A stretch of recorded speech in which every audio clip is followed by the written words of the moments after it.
결국 세 번째로 웨이터가 내 앞에 와서 주문을 할지 물어봤을 때 그제야 진짜로 실감이 났다. 민수는 늦고 있는 게 아니었다. 차가 막힌 것도 아니었고 회의가 길어진 것도 아니었다. 오늘 우리 결혼기념일 밤에 그는 애초에 여기에 올 생각이 없었다. 이 자리에 있어야 할 자리에 없는 이유는 딱 하나뿐이었다. 나 말고 다른 누군가를 선택했기 때문이다. 목구멍에 걸린 말이 내려가지 않았다. 강남 한복판, 한강이 보이는 레스토랑 안은 따뜻했고 잠부딪히는 소리와 낮은 대화 소리로 가득했는데 우리 테이블 위의 공기만 이상하게 차갑고 얇았다. 나는 배가 고파서가 아니라 그냥 손에 들고 있을 무언가가 필요해서 메뉴판을 다시 펼쳤다. 눈은 글자를 따라가는데 머리는 하나도 읽지 못했다. 손님, 조금만 더 기다리시겠어요? 웨이터가 최대한 부드러운 목소리로 물었다. 배려하려는 티가 났지만 눈동자 깊은 곳에 스쳐 지나가는 연민을 나는 놓치지 않았다. 그 연민이 내 자존심을 긁었다. 조금만 더 기다릴게요. 곧 온다고 했어요. 내 입에서 나온 목소리는 내가 듣기에도 낯설었다. 벌써 유효기간이 지난 문장을 억지로 꺼내 쓰는 기분이었다. 테이블 한가운데 올려둔 작은 선물 봉투가 날 비웃듯 서 있었다. 하얀 쇼핑백 안에는 며칠 전 백화점에서 고른 시계가 들어있었다. 몇 달 전부터 민수가 슬쩍슬쩍 보고 지나가던 살까 말까 고민만 하던 그 브랜드의 시계. 말로 크게 표현하지 않아도 나는 항상 그런 사소한 눈길들을 챙겨두는 사람이었다. 그는 이번엔 아무것도 챙기지 않았다. 나는 휴대폰을 꺼내 마지막 카톡을 다시 확인했다. 회의가 좀 길어졌어. 금방 갈게. 약속 지킬게. 47분 전에 온 메시지였다. 나는 답장을 쓰다 지우기를 3번 반복한 끝에 겨우 짧은 한 줄을 보냈다. 지금 어디야? 메시지는 바로 전송되었다. 읽 표시가 사라지고 읽은 표시가 붙었다. 그런데 말풍선 아래 아무것도 생기지 않았다. 흔히 나타나던 3개의 말줄임표, 그 작은 입력조차 뜨지 않았다. 주변 테이블에 앉아있는 사람들은 하나같이 둘이었다. 와인을 천천히 돌려 마시며 이야기를 나누는 커플, 생일인지 작은 케이크를 미리 꺼내놓고 사진을 찍는 사람들, 옆 테이블 여자 손님이 웃으면서 입을 양손으로 가렸다. 그녀의 맞은편에 앉은 남자는 자연스럽게 손을 뻗어 그녀의 손등을 쓸어내렸다. 나는 시선을 급히 돌렸다. 지금 이 레스토랑 안에서 혼자인 사람은 나뿐일지도 모르겠다는 생각이 들었다. 사람들은 나를 어떻게 보고 있을까? 결혼기념일날 남편을 기다리는 아내, 혹은 그냥 찾는지도 모르는 혼자 남겨진 사람. 아마 아무도 나를 신경 쓰지 않을 테지만 이런 자리에 오래 앉아있으면 사람들의 시선이 전부 내 쪽으로 꽂히는 것 같은 착각이 든다. 입술에 바른 립스틱이 마르고 있었다. 나는 무의식적으로 손가락으로 옷자락을 한번 쓸어내렸다. 오늘을 위해 일부러 샀던 원피스였다. 버건디색, 허리선이 살짝 잡혀서 몸매를 예쁘게 드러내주는 민수가 좋아할 것 같은 스타일. 그가 예전에 이런 말을 한 적이 있다. 지연, 이런 색 입으면 진짜 위험해 보여. 나 진짜 큰일 나겠네. 그때는 그 말이 설레게 들렸다. 지금은 웃기지도 않았다. 정말 위험한 건 원피스가 아니라 그 사람이었다. 물을 한 모금 마셨다. 목은 타는데 물은 잘 넘어가지 않았다. 탁자 위에 놓인 휴대폰이 또 한 번 켜졌지만 이번에도 카톡은 아니었다. 광고 알림이었다. 나는 화면을 잠시 바라보다가 다시 꺼버렸다. 조금 전부터 레스토랑 입구 쪽이 보이는 큰 유리창을 일부러 보지 않으려고 노력하고 있었다. 그 문이 열릴 때마다 하얀 셔츠를 입고 헐레벌떡 뛰어들어오는 민수의 모습을 상상했다. 진짜 미안해. 길이 너무 막혔어. 라며 거짓말을지라도 어떻게든 변명을 하려 들 것이다. 내가 그걸 믿을지 말지는 또 다른 문제였지만 그 상상은 금방 수그러들었다. 오늘은 이상하게도 내가 먼저 믿을 준비가 되어 있지 않았다. 이 자리에 앉아있는 내 모습이 너무 선명해서 변명이 들어갈 틈이 없었다. 웨이터는 4번째로 내 자리로 와서 이번엔 묻지 않고 조심스레 빵 바구니를 내려놓았다. 출출하실 것 같아서요. 라는 말과 함께. 나는 억지 미소를 지으며 감사 인사를 했다. 빵 냄새는 고소했지만 손이 가지 않았다. 나는 카톡창을 다시 위로 올렸다. 조금만 전으로만 돌아가도 우리 대화는 지금과 너무 달랐다. 별거 아닌 사진들, 낮에 있었던 일들, 퇴근길 지하철에서 찍은 하늘 사진, 길에 지나가던 강아지 이야기. 카톡창이 알록달록하게 빛나던 시절이 있었다. 어느 순간부터 말풍선 사이 간격이 점점 벌어졌다. 그의 답장은 짧아지고 건조해졌다. 바빠. 나중에 말해줄게. 피곤해. 자고 내일 얘기하자. 그때부터였다. 내가 묻던 질문들이 자꾸 목 안으로만 되돌아가기 시작한 것이. 나는 숨을 길게 들이쉬었다, 내쉬었다. 괜찮다. 민수는 그냥 바쁜 거라고. 요즘 회사가 힘들어서 그렇다고. 내가 수십 번 되뇌었던 그 변명을 다시 한번 떠올리려다 말았다. 오늘은 유난히 그 문장이 입에서 돌아 나오지 않았다. 1시간이 지나가고 식당 안의 분위기가 약간 바뀔 무렵 나는 다시 한번 결정을 내려야 했다. 여기서 더 기다릴 것인가 아니면 그냥 돌아갈 것인가. 기다리는 사람은 늘 상대에게 핑계를 만들어주게 된다. 교통체증, 회의, 갑작스러운 호출, 휴대폰 배터리, 상상력의 대부분이 상대를 위한 변명에 쓰인다. 더는 그러고 싶지 않았다. 나는 웨이터를 둘렀다. 죄송한데 계산 좀 해주세요. 물이랑 와인만. 웨이터는 살짝 놀란 눈빛이었지만 곧 알아들었다는 듯 고개를 끄덕였다. 그의 눈 속 연민이 이번에는 더 짙어졌다. 나는 그것마저 견뎌냈다. 계산을 마치고 식당 밖으로 나와 유리문이 닫히는 순간 따뜻한 실내 공기가 끊기고 차가운 겨울 공기가 내 얼굴을 스쳤다. 강남대로 쪽에서 차들이 쉴 새 없이 지나가고 사람들은 웃고 떠들며 걸어 다니는데 내가 발을 딛고 있는 자리는 마치 다른 계절 같았다. 나는 잠깐 그 자리에서 서성이다가 휴대폰 화면을 한 번 더 켰다. 여전히 카톡은 오지 않았다. 통화 목록으로 넘어가 통화 버튼을 눌렀다. 신호음이 몇 번 울리다가 예상보다 빨리 음성사서함으로 넘어갔다. 지금은 전화를 받을 수 없습니다. 목소리가 자동 안내로 바뀌는 순간 가슴 깊은 곳에서 무엇인가 툭 하고 떨어지는 소리가 나는 것 같았다. 나는 더 듣지 않고 통화를 끊었다. 결혼기념일 축하한다 우리. 누군가 그래야 할 말이라서 내가 작은 목소리로 중얼거렸다. 아무도 들을 수 없는 축하 인사. 나는 택시를 잡을까 하다가 그냥 지하철을 타기로 했다. 괜히 그런 생각이 들었다. 택시기사에게 집에 가는 길이에요 라고 말하는 것조차 귀찮았다. 지하철역으로 향하는 길, 바람이 코트 틈 사이로 파고들었다.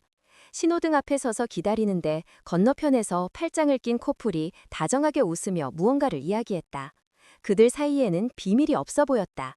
신호가 바뀌고 나는 고개를 숙인 채 횡단보도를 건넜다. 집에 도착했을 때 우리 집 현관문은 단연하다는 듯 조용히 나를 맞았다. 도어락 비밀번호를 누르고 문을 열어 들어가면서도 혹시나 그의 구두가 현관에 놓여 있을까, 거실 불이 켜져 있을까, 마지막까지 이상한 희망이 남아 있었다. 아무것도 없었다. 현관은 정리된 그대로였고 신발장 옆 그의 운동화는 아침에 놓고 나간 자리 그대로였다. 거실은 불도 켜지지 않은 상태로 어둡고 공기는 낮부터 쌓여있던 정적만 품고 있었다. 쇼핑백을 식탁 위에 올려두고 나는 아무 말 없이 침실로 걸어갔다. 이불은 내가 아침에 개어둔 그대로였다. 베개에는 아직도 그의 샴푸 냄새가 미약하게 남아있었다. 그 냄새가 예전에는 안심이 되었는데 오늘은 숨이 막혔다. 그날 밤 나는 눈을 감고도 깊게 잠에 들지 못했다. 눈꺼풀을 내리면 눈앞에 민수가 앉아 있어야 할 빈 의자만 자꾸 떠올랐다. 빨간 디지털 시계 숫자가 새벽 2시, 3시로 넘어가는 동안 나는 우리의 시작을 억지로 떠올렸다. 지금의 이 끝같은 밤을 견디기 위해 가장 밝았던 시작으로 몸을 돌렸다. 처음 만난 날은 비가 오는 날이었다. 회사를 마치고 잠깐 커피를 마시려고 들른 합정역 근처 카페. 이미 퇴근 시간이라 자리는 다 차 있었고 젖은 우산들 사이로 서성이다가 한숨이 저절로 나왔다. 그때였다. 창가 쪽 작은 테이블에서 노트북을 보고 있던 남자가 자리에서 일어나더니 나를 향해 살짝 손짓했다. 저 여기 곧 나가려고 했는데 잠깐 같이 앉으실래요? 우산 많이 젖으셨네요. 그게 민수였다. 나는 처음에는 괜찮다고 손사래를 치다가 카운터에 서 있을 자리를 찾지 못해 결국 그의 제안을 받았다. 우리는 커피를 기다리는 동안 별것 아닌 날씨 이야기로 말을 틔웠다. 그런데 이상하게도 대화는 예상보다 오래 이어졌다. 그는 말할 때마다 상대방 눈을 제대로 바라보는 사람이었고 그 눈이 따뜻했다. 나는 그 따뜻함에 조금씩 심장이 느슨해지는 걸 느꼈다. 커피를 다 마시고 일어나려는데 그는 내 컵 슬리브에 펜으로 카톡 아이디를 적어 슬쩍 밀어줬다. 나중에 자리 필요하실 때 쓰세요. 테이블 빌려드렸으니까 연락 한 번 정도는 받아도 되겠죠. 그 말투가 얄밉지 않게 자연스러웠다. 집에 돌아오는 길 지하철에서 나는 결국 그의 아이디를 추가했다. 그렇게 시작된 카톡은 그날 밤을 넘기고 그 다음 날도 그 다음 주도 이어졌다. 퇴근길에 잠깐 만나는 것이 늘어났고 주말마다 함께하는 시간이 자연스럽게 생겼다. 우리의 첫 결혼 기념일은 정말 완벽에 가까웠다. 그날 그는 미리 예약해둔 이태원 작은 레스토랑으로 나를 데려갔다. 빨간 장미 한 다발과 작은 케이크를 준비해 놓고는 유치하고 진심 어린 표정으로 잔을 들어 올렸다. 나 진짜 지연 만나서 엄청 운 좋은 거 알지? 앞으로 기념일 20번, 30번 넘게 챙기자. 그때의 나는 그 말이 영원히 유효하다고 믿었다. 그 기념일들이 쌓일수록 우리 사이가 더 탄탄해질 거라고 아무 의심도 하지 않았다. 내가 생각하는 우리는 그렇게 만들어졌다. 서로의 결함까지도 웃으며 안고 갈 수 있는 관계. 퇴근길에 간단한 문자를 보내도 설레는 사이. 지하철 막차 시간에 맞추어 뛰어가며 통화로 서로 안부를 확인하던 밤들. 모든 것이 지금 이 새벽의 나를 보호해줄 거라고 믿었는데 결국 어떤 것도 방패가 되어주지 못했다. 언젠가부터 변하기 시작했다. 그는 야근이 잦아졌고 회식이 늘었다. 요즘 프로젝트가 좀 빡세. 라는 말이 그의 입에서 하루가 멀다 하고 나왔다. 처음에는 나도 같이 걱정했다. 괜찮아. 너무 무리하지 마. 건강부터 챙기고. 그렇게 말하면서 집에서 혼자 라면을 끓여 먹으면서도 괜찮다고, 이 정도는 다들 겪는 거라고 스스로를 설득했다. 야근하고 힘들게 들어오는 남편에게 불평하는 아내는 되고 싶지 않았다. 하지만 어느 순간부터 야근과 회식 뒤에 붙어 다니던 느낌이 달라졌다. 밤늦게 비밀번호를 누르는 소리 뒤로 이상하게 달콤한 향수가 살짝 따라 들어왔다. 내가 쓰는 향수도 그의 향수도 아닌 낯선 향. 처음에는 지하철에서 옮가온 냄새겠지. 회사에 향수 많이 뿌리는 여직원이 있나 보다. 그러려니 했다. 그날 소파에 나란히 앉아 각자 휴대폰을 보고 있을 때였다. 나는 카톡으로 친구가 보낸 웃긴 짤을 보고 피식 웃었다. 야, 이거 봐. 하고 자연스럽게 민수 쪽으로 몸을 기울이는 순간 그의 휴대폰 화면에 카톡 알림이 하나 뜨더니 그는 반사적으로 화면을 뒤집어 소파 쿠션 쪽으로 엎어버렸다. 뭐야? 내가 웃으며 물었지만 속으로는 그 반응 속도에 이미 뭔가가 걸렸었다. 아, 별거 아니야. 회사 단톡. 또 별것도 아닌 거 가지고 시끄러워. 그는 그렇게 말하며 웃었다. 그런데 웃음이 입가에만 걸려있는 웃음이었다. 눈은 전혀 웃지 않았다. 그날 밤 내가 화장실에 들어가 있는 사이 그의 휴대폰이 진동했다. 문이 살짝 열려 있어서 거실에서 나는 소리에 민감하게 귀가 기울여졌다. 그때부터였다. 내 안에서 아직 이름 붙이지 못한 불안이 자라기 시작한 것이. 설마 라는 단어는 언제나 문제의 시작이다. 설마 진짜 그런 건 아니겠지. 설마 나한테 그럴 리가 없지. 그 설마라는 말이 입안에서 몇 번이나 맴돌았다. 한 번은 이런 일도 있었다. 어느 날 저녁 갑자기 내일 부산으로 출장을 가야 한다는 거였다. 갑자기? 언제까지? 내가 물었더니 그는 가볍게 대답했다. 이틀만. 이번에 큰 프로젝트 들어오는 거 있잖아. 그 관련해서 미팅 잡혔어. 나도 진짜 가기 싫은데 팀장님이 너 말고 갈 사람이 없대. 그의 표정은 진짜 귀천타는 사람의 표정 같았다. 나는 믿었다. 그리고 이틀 동안 그는 연락이 뜸했다. 업무 때문에 바쁜가 보다 생각했다. 전화는 짧게, 주로 이제 들어가서 자야겠다. 내일 아침 일찍이라 먼저 잘게. 같은 말뿐이었다.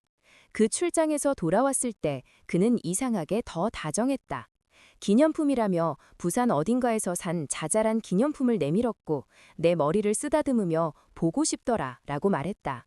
나는 그 말만 듣고도 눈물이 핑 돌았다. 그때까지만 해도 그 다정함이 내게만 향한다고 믿었으니까.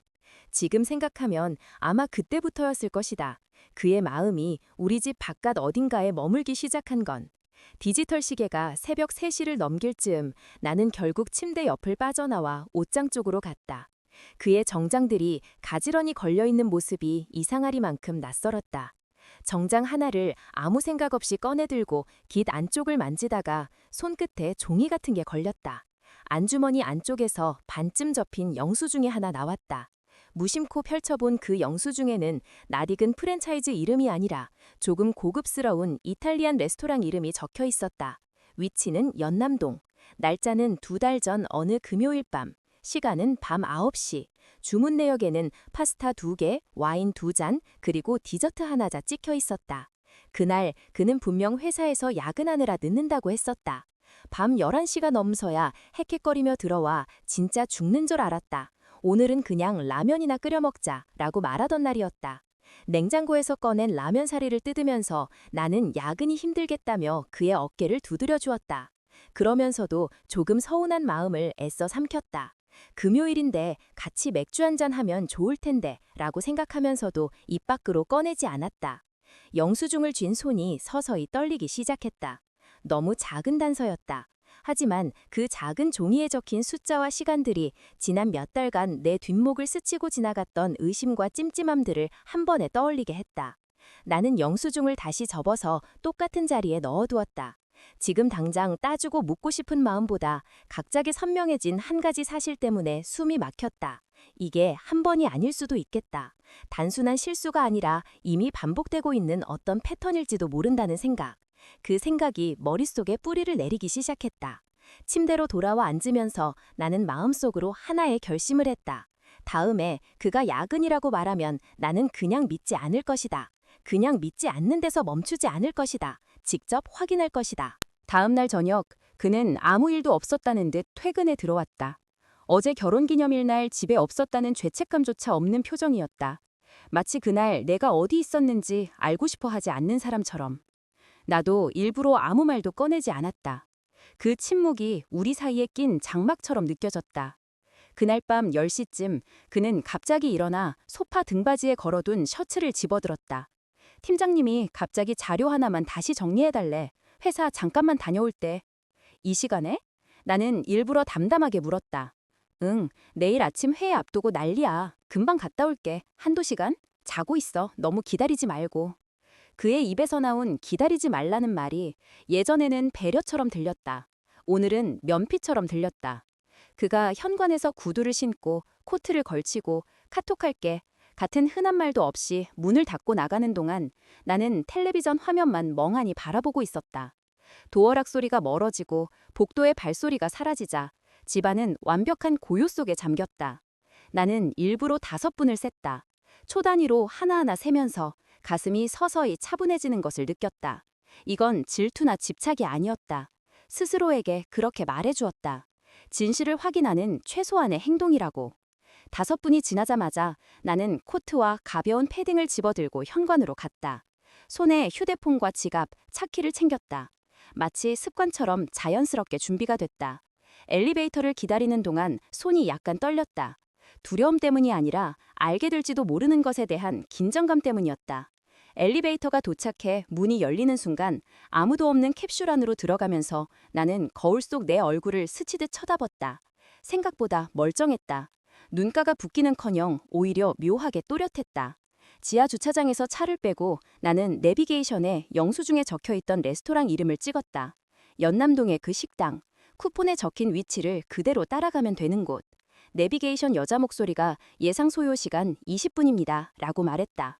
도로 위에 차들이 많았지만 내 머릿속은 이상하게도 한없이 조용했다. 라디오도 끄고 음악도 틀지 않았다. 그냥 타이어가 도로를 미끄러지는 소리와 가끔 깜빡이 켜는 소리만 차 안을 채웠다. 운전하면서 수많은 장면들이 파편처럼 떠올랐다.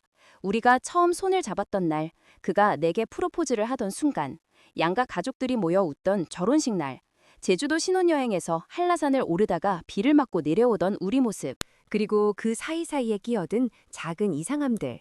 오늘은 너무 피곤해서 못 갈 것 같아 라며 약속을 취소하던 그의 메시지들. 회식이라고 해놓고 촬영된 단체 사진에는 그의 모습이 없는 날들. 혹시 그때도?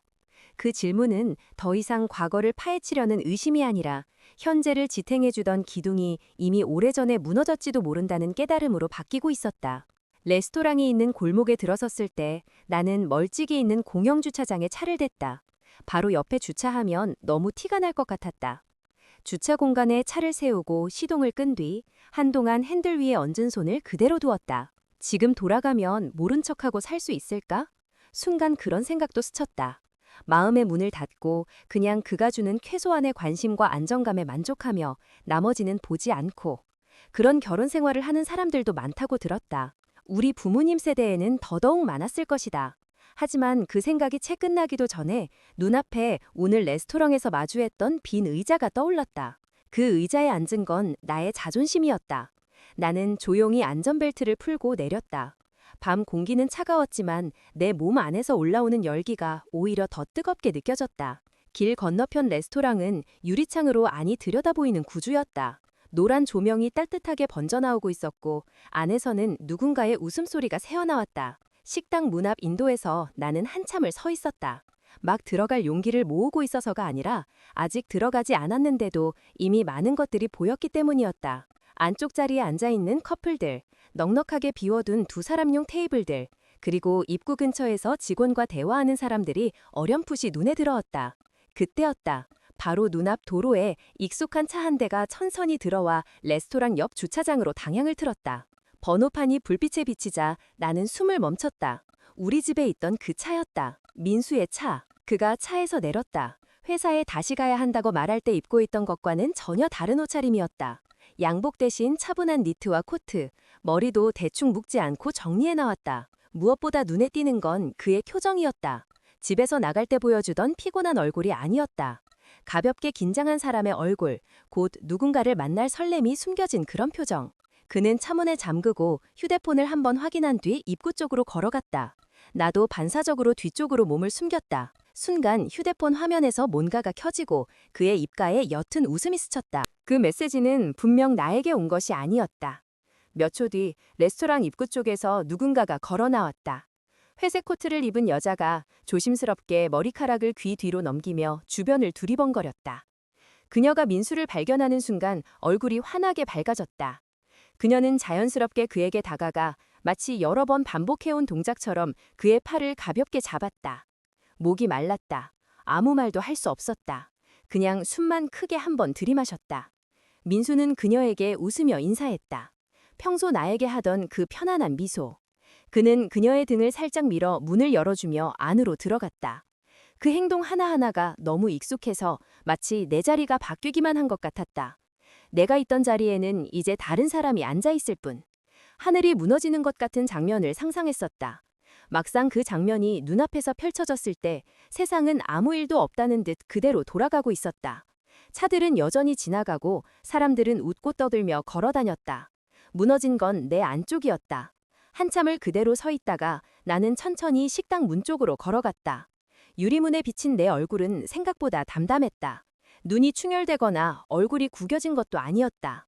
오히려 이상할 정도로 차분해 보였다. 문고리를 잡고 들어가자 따뜻한 공기와 음식 냄새, 여러 사람들의 대화가 한꺼번에 나를 감쌌다. 카운터 앞에 서 있던 직원이 활짝 웃으며 물었다. 예약하셨나요? 나는 잠시 생각하다가 고개를 저었다. 아니요, 잠깐 사람 좀 찾으려고요. 말하면서 시선을 홀 안쪽으로 돌렸다. 그리 오래 찾을 필요도 없었다. 유리창 쪽 두 사람 자리, 익숙한 뒷모습, 그 맞은편에서 웃으며 고개를 숙이는 여자. 그 테이블 위에는 와인 두 잔이 놓여 있었다. 한 잔은 이미 반쯤 비어 있었다. 나는 그들을 향해 천천히 걸어갔다. 민수는 아직 나를 보지 못했다. 그는 너무 열심히 그녀에게 집중해 있었다. 손을 움직이며 이야기를 하고 그녀는 웃으며 그의 말을 받아주고 있었다. 나도 한때 그 자리에 있었다. 먼저 나를 발견한 건 그녀였다. 그녀의 웃음이 어색하게 멈추고 고개가 위로 향했다. 눈동자가 나를 포착하는 순간 그녀의 표정은 당황과 긴장으로 얼어붙었다. 그 시선의 이동을 따라가듯 민수가 뒤늦게 고개를 돌렸다. 그리고 우리 눈이 마주쳤다. 민수의 얼굴에서 순식간에 피가 가시는 것이 눈으로 보일 만큼 또렷했다. 눈이 크게 뜨이고 입술이 약간 벌어졌다. 그는 믿을 수 없다는 듯 내 이름을 불렀다. 지연? 나는 그 말을 듣고도 아무 대답도 하지 않았다. 대신 아주 천천히 그들을 바라보았다. 와인잔, 테이블 위에 놓인 두 개의 포크, 그녀의 손등 위에 잠시 얹혀 있다가 황급히 떨어지는 그의 손. 그 침묵이 그 어떤 소리보다 더 크게 호란을 울렸다. 잠시 뒤 그는 의자를 밀치듯 일어나더니 급하게 내 쪽으로 다가왔다. 우리 나가서 얘기하자. 그의 목소리는 거의 속삭임처럼 낮았다. 하지만 떨림은 감추지 못했다. 나는 고개를 끄덕였다. 아직 이 자리에서 소리 지를 생각도 울어버릴 생각도 없었다. 그럴 가치가 없다고 느꼈다. 레스토랑 복도로 나와 화장실 쪽으로 이어진 좁은 공간에서 우리는 마주섰다. 민수는 머리를 한 손으로 쓸어 올리며 한숨을 내쉬었다. 이게 이렇게 될 줄은. 이렇게? 어떻게? 내가 물었다. 그는 내 눈을 피했다. 너가 알게 될 줄 몰랐어. 나는 잠시 멍하니 그 말을 곱씹었다. 너가 알게 될 줄 몰랐어. 그 말은 사실이었다. 그는 내가 끝까지 모를 거라고, 모른 척 해질 거라고, 혹은 알고도 가만히 있을 거라고 믿었던 모양이다. 그 믿음이 어디서 나왔는지 도저히 이해가 되지 않았다. 얼마나 됐어? 나는 최대한 차분한 목소리로 물었다. 그는 대답하지 않았다. 얼마나 됐냐고, 몇 번이 아니라 얼마나 오래. 잠시 후 그는 마지못해 입을 열었다. 몇 달. 가슴이 한 번 더 내려앉았다. 한두 번의 실수가 아니라 시간 단위로 셀 수 있을 만큼 길게 이어진 관계. 내가 따뜻한 밥을 차려놓고 그가 오기를 기다리던 그 시간들 동안 그는 다른 누군가와 와인을 마시며 웃고 있었다는 말이었다. 결혼기념일은? 나는 스스로도 놀랄 만큼 담담하게 물었다. 어제는 어디에 있었어? 그는 입술을 깨물었다. 얼굴이 더 하얗게 질렸다. 회사 근처에서 잠깐. 거짓말 그만해. 나는 고개를 저었다. 아까 너 차 여기 들어오는 거 봤고 너랑 같이 들어가는 것도 봤고 방금 전까지 둘이 앉아있는 것도 봤어. 그건 실수라고 부를 수 있는 게 아니야. 그는 그제야 포기한 사람처럼 눈을 질끈 감았다. 미안해. 진짜 미안해. 나도 이렇게까지 될 줄 몰랐어. 처음에는 그냥 회사 사람들이랑 다 같이 술 마시다가 그러다 친해지고 그때는 그냥 힘들어서 기댈 때가 필요했어. 너한테 말하면 네가 걱정할 것 같았고 그래서 나 대신 다른 사람한테 기대기로 했구나. 내 말에 그가 고개를 들었다. 눈이 빨갛게 충혈되어 있었다. 그런데 이상하게도 그 눈을 봐도 더 이상 마음이 약해지지 않았다. 나 너한테서 멀어진 건 맞아. 그런데 그게 완전히 마음이 떠난 건 아니야. 난 아직도 아직도 우리를 말할 자격이 있다고 생각해? 내가 조용히 물었다. 그는 말을 잇지 못했다. 한참을 그렇게 서 있다가 나는 먼저 입을 열었다. 있잖아, 민수야. 나 오늘 여기 오기 전에 내가 어떤 선택을 할 수 있을지 생각해봤어. 그냥 모르는 척하고 네가 하는 말 그대로 믿으면서 집에서 밥 차려놓고 기다리는 아내로 계속 있을 수도 있었겠지. 그게 마음 편할 때도 있을 거야. 적어도 겉으로는.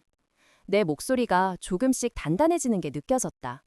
근데 내가 오늘 여기까지 온 건 한 가지 때문이야. 나한테 무슨 일이 벌어지고 있는지, 내 인생이 어떤 방향으로 가고 있는지 적어도 내가 직접 보고 내가 선택하고 싶어서. 그는 내 말을 조용히 듣고 있었다. 변명은 잠시 멈춘 듯했다. 그래서 이제 어떻게 할 거야? 그가 떨리는 목소리로 물었다. 나는 그의 얼굴을 똑바로 바라보았다. 나? 집에 갈 거야. 우리 진짜 그냥 이렇게 끝나? 그의 목이 심하게 움직였다. 끝난 건 이미 오래전이었다고 생각해. 나는 숨을 한 번 고르고 말을 이었다. 나는 단지 오늘에서야 그 사실을 제대로 본 것뿐이고. 그는 한 걸음 다가서려고 했다. 나는 아주 조금 몸을 뒤로 뺐다. 그 작은 거리감이 우리가 되돌릴 수 없을 만큼 멀어진 것 같았다. 제발 한 번만, 기회 한 번만 주면 안 돼? 나 진짜 정리할게. 오늘도 사실 아니야. 나는 고개를 저었다. 오늘 너가 어디에 있었는지, 누구랑 있었는지 내가 두 번이나 확인할 필요는 없을 것 같아. 너는 이미 선택했어. 나 말고 다른 사람을. 여러 번에 걸쳐서. 나는 이제 내 선택을 할 거고. 그 말에 그는 아무 말도 하지 못했다. 입을 때려다가도 닫기를 반복했다. 그 침묵이 오히려 더 많은 것을 말해주고 있었다. 나는 더 이상 붙잡히지 않겠다는 듯 뒤돌아 식당 밖으로 걸어 나왔다. 그의 시선이 내 뒤를 따라오는 것이 느껴졌지만 나는 한 번도 돌아보지 않았다. 식당 문을 나와서 차가운 공기를 다시 맞는 순간 이상하게도 깊게 숨이 쉬어졌다. 폐 끝까지 공기가 들어가는 느낌이었다. 집으로 돌아오는 길이 그렇게 길게 느껴진 적이 없었다. 도로 위에 있는 신호등 하나하나가 이제껏 내가 놓쳐온 신호들 같았다. 야근할게 라는 말, 오늘은 너무 피곤하다 라는 말, 이번 주말엔 혼자 쉬고 싶다 라는 말들. 그 말들 사이사이에 끼어 있었던 진짜 의미를 나는 이제야 읽는 것 같았다. 집에 도착해 불을 켰을 때 거실은 어제와 하나도 달라진 게 없었다. 어제 그가 없었을 때와 똑같은 정적과 공기, 똑같은 소파와 테이블, 똑같이 개어져 있는 이불. 달라진 건 나였다. 나는 먼저 침실로 들어가 옷장 앞에 섰다. 그와 함께 찍은 사진들이 몇 개 액자에 꽂혀 서 있었다. 제주도 바닷가에서 바람에 머리카락이 날리던 사진, 겨울에 눈 오는 날 남산에 올랐던 사진, 결혼식 날 서로 웃고 있던 사진. 하나하나가 예전의 나를 지탱해주던 장면들이었다. 지금은 그 장면들이 마치 다른 사람 이야기처럼 보였다. 서랍을 열어 그가 예전에 내게 썼던 손편지들을 꺼냈다. 야근이 많던 시기에 마음이 쓰인다며 작은 쪽지로 남겨두었던 "오늘도 수고했어, 지연, 네가 있어서 버틴다" 같은 문장들. 그 손글씨들이 너무 진심 같았던 시절이 있었다. 나는 편지들을 모아 작은 상자에 넣었다. 당장 버릴 생각은 없었다. 그렇다고 눈에 보이는 곳에 두고 계속 마음을 후벼 파이게 둘 생각도 없었다. 그냥 한켠으로 치워두기로 했다. 언젠가 꺼내보게 될지, 영원히 다시 열지 않을지는 그때 가서 결정하면 될 일이다. 식탁 위에 올려두었던 선물 봉투를 가져와 그 안에서 작은 시계 상자를 꺼냈다. 백화점에서 직원이 정성스럽게 포장해준 하얀 리본을 풀고 뚜껑을 열었다. 반짝이는 금속과 유리 안쪽에서 부드럽게 돌아가는 시계바늘이 보였다. 이 시계를 차고 출근하며 민수가 좋아할 표정을 상상하며 골랐었다. 지금 그 상상이 우스워졌다. 이거 누가 차야 어울릴까? 나도 모르게 그런 말이 입 밖으로 나눴다.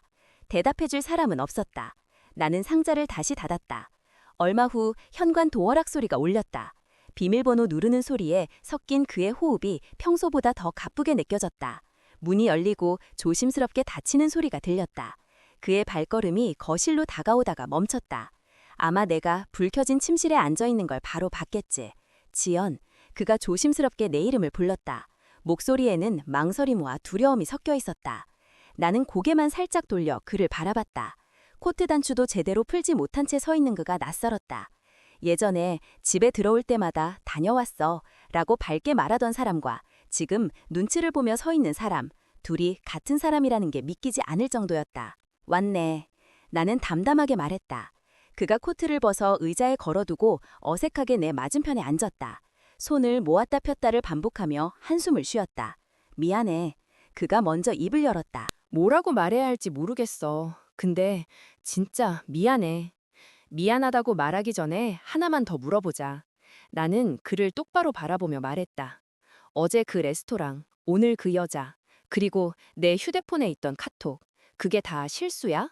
아니면 네가 선택해서 한 일이야? 그는 움찔했다. 내가 그의 옛 휴대폰을 본 걸 눈치챈 모양이었다. 그거 어떻게? 정말 궁금해? 어떻게 알게 됐는지? 내가 피식 웃으려 말했다. 웃음 같지 않은 웃음. 영수증도 나왔고 예전 폰도 나왔고 직접 눈으로 보기도 했고 이렇게까지 단서가 넘쳐나는데 난 그동안 나 자신한테만 거짓말하고 있었더라. 그는 아무 말도 하지 못했다. 대신 고개를 떨궜다. 사람 마음이 한 번에 확 바뀌는 건 아니잖아. 그가 겨우 입을 열었다. 처음에는 진짜 그냥 회사 동료였어. 회식 자리에서 이야기하다가 나도 모르게 하소연하고 그러다가 자주 연락하게 되고 그게 잘못이라는 건 알았는데 그때는 너무 답답했어. 집에 와서 너한테 말하면 네가 상처받을까 봐. 그래서 나 대신 다른 사람한테 마음을 털어놨구나. 나는 그의 말을 끊었다. 너는 네 마음이 답답한 게 싫어서 내가 상처받을지도 모른다는 건 고려하지 않았고. 아니야, 그게 아니라. 맞아. 네가 뭘 말하든 결론은 그거야. 나는 숨을 한번 고르고 조용히 말했다. 나도 알아. 사람 마음이 항상 같은 자리에 있는 건 아니라는 거. 살다 보면 권태기도 오고 다른 사람에게 흔들릴 수도 있고 그럴 수 있다고 생각해. 근데 그럴 때 뭐라도 해야 하는 거 아냐?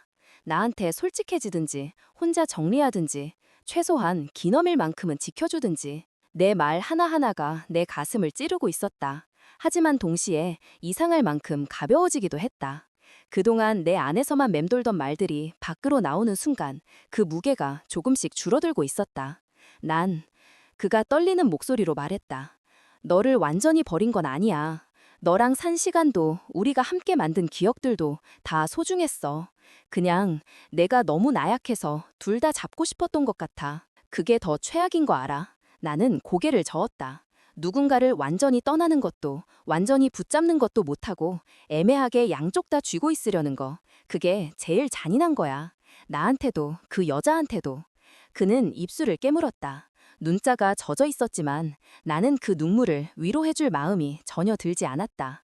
예전 같았으면 손수건을 건네며 그의 손을 잡았을 것이다. 지금은 아니었다. 그래서 이제 어떻게 할 생각이야? 그가 조심스럽게 물었다. 나는 잠시 숨을 고르고 스스로에게도 다시 한번 확인하듯 말했다. 나는 너 없는 쪽을 선택할 거야. 그 말이 공기 중에 떠다니다가 천천히 우리 사이에 내려앉았다. 그의 얼굴이 순식간에 하얗게 질렸다. 지연아, 제발. 그가 의자에서 반쯤 일어나며 말했다. 이렇게 바로 결정하지 말고 우리 조금만 더 시간 두고 얘기하자.